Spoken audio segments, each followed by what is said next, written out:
G'day, Les Power from the willofaustralians.com.au. If you're concerned about even one of the questions I just asked you, let alone millions of Australians that are worried about all of the questions, and I'm one of them, then if you're concerned about even one of them, we must act, because Australia is in crisis, and I'll bet you it's a lot worse than what you think it is. I've studied this for 4 years.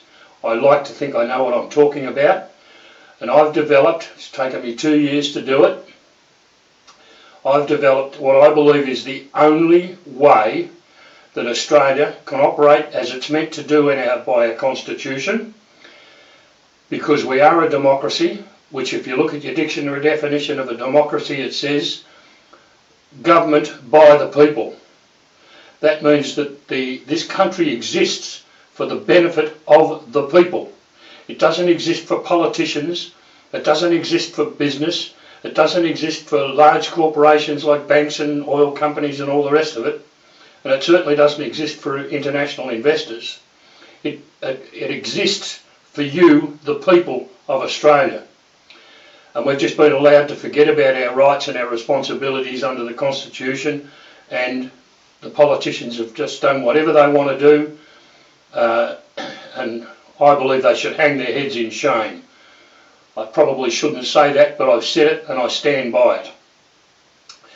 Now, my organisation, the Will of Australians, is not a political party. It never has been and it never will be. Many people are joking, because many people have joined us already, that we are the exact opposite of a political party. Was joked about the other day that we are a politician's worst nightmare. Well, that's not really the way I designed it, but if that's the way it is, then so be it. But we are not a political party. We are representing the majority view of Australians. That's it. And believe me, I hate saying this, I really do, but it's got to be said. The Australia of tomorrow will be one of two things. If it's going to be your Australia, then you're going to have to do what I'm recommending you to do in this video. And it can be, again, and we can achieve it without any violence or bloodshed or anything else. We can get back to being the lottery winners of life, being Australians. But you've got to act. That will ensure that we are the Australia that we all loved and most of the rest of the world loved. For example, Melbourne, Australia is still regarded as the most livable city in the world for the 7th year in a row. Not everybody agrees with that, but anyway, that's the way it is. The other alternative, Australia, as I said, will be one of two things, depending on your attitude. It'll either be what we all worked and hoped for and many died for, or, listen carefully, it will be totally different and it'll be what someone else wants. They're already active, they're already passionate, they're already aggressive, and believe me, I know what I'm talking about. If we allow this to happen, Australia will not be a country or a land that we will be proud of and love the way we did before. And I'm thinking about tomorrow's generation, the children of tomorrow, the grandchildren, the great-grandchildren. It's got to be done. It has to be done, and it has to be done now. As I said, now is when we've got to act.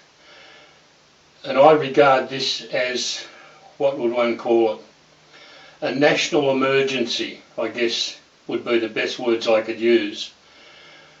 And I hope that you'll believe me when I say that it is urgent that good Australian people get off their backside, get involved and determine the Australia that you want and I want.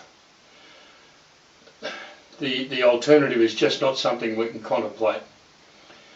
As I said before, it's taken me several years, which sounds like a lot, but believe you me, it's not easy when you're dealing with the law, with politicians and so on.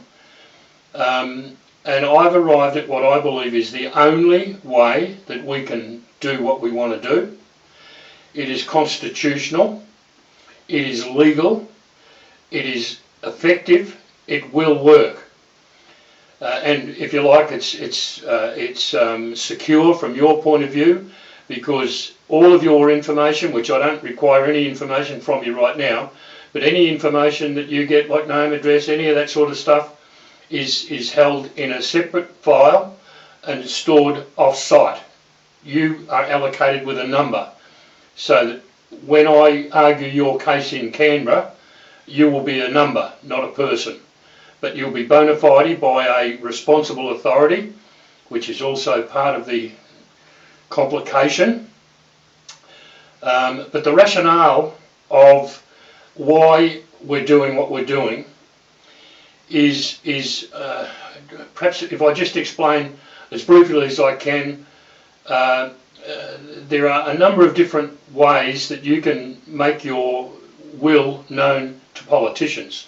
For example, you might have your phone ring and you pick up the phone and you say hello, and someone says, "Oh, hi, we're conducting a phone poll, and could we ask you who you're going to vote for next Saturday at the election?" And you say, okay, Liberal. It counts as one vote, but it's not a vote that they can rely heavily on. However, the rationale of what we've done means that you've taken time to familiarise yourself with the situation.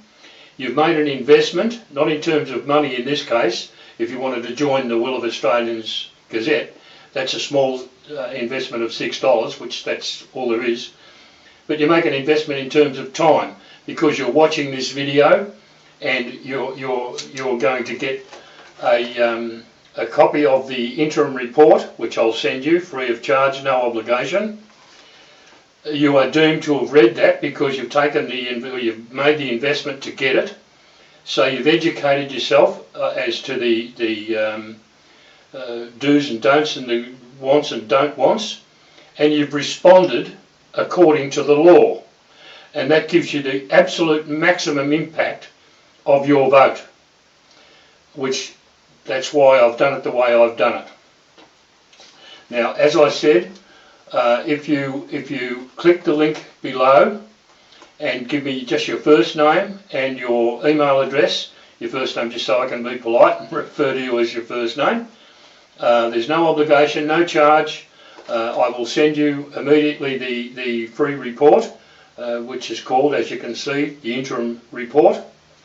And any comments that you've got, any questions you've got, you can always contact us via the website or via email, which you'll see in the report.